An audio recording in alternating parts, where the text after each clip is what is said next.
Well, there are 325 beekeepers in Louisiana who sell honey. That's according to the LSU Ag Center's Ag Summary. And one of those apiaries could be right in your own backyard. Well, maybe your neighbor's backyard. TWILA's Avery Davidson now shows us what's buzzing right in the heart of Baton Rouge.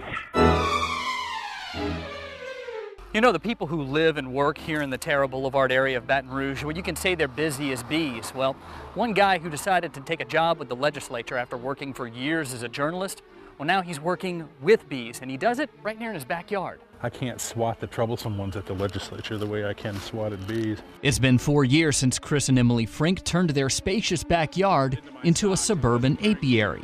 This is hard work.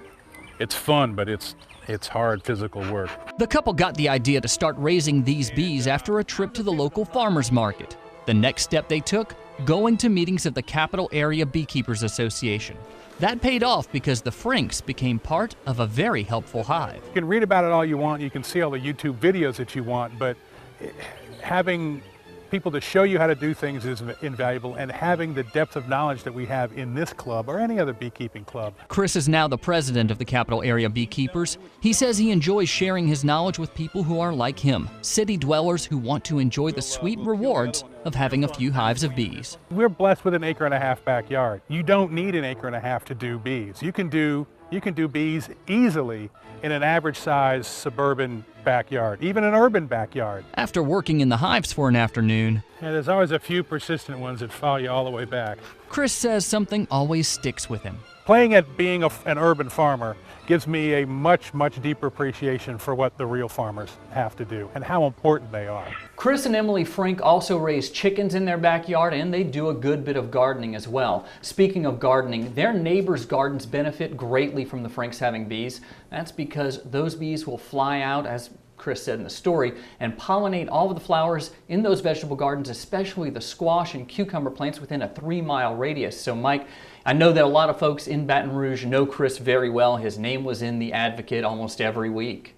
I know Chris and Emily as well. Have known them when Chris was the bureau chief over in West Baton Rouge. And if you'd have asked me then, who's the last guy in the world who would have gotten involved in farming, it would have been Chris Frink. And I know he spends a lot of time at the state capitol in his new job, but you can tell when he gets home, he really enjoys what he does. Yeah, he says that Emily's part of the reason why he got into it. She was the one who sort of said, well, why don't we start growing our own food? And he's even talking about getting a personalized license plate that says localvore.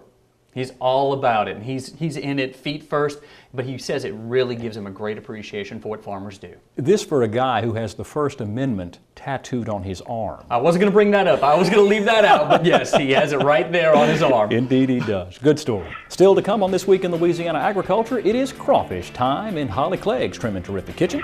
But first, I'll bring you a Hoppin' Ag Minute all about how much you'll pay for Easter this year. Stay with us.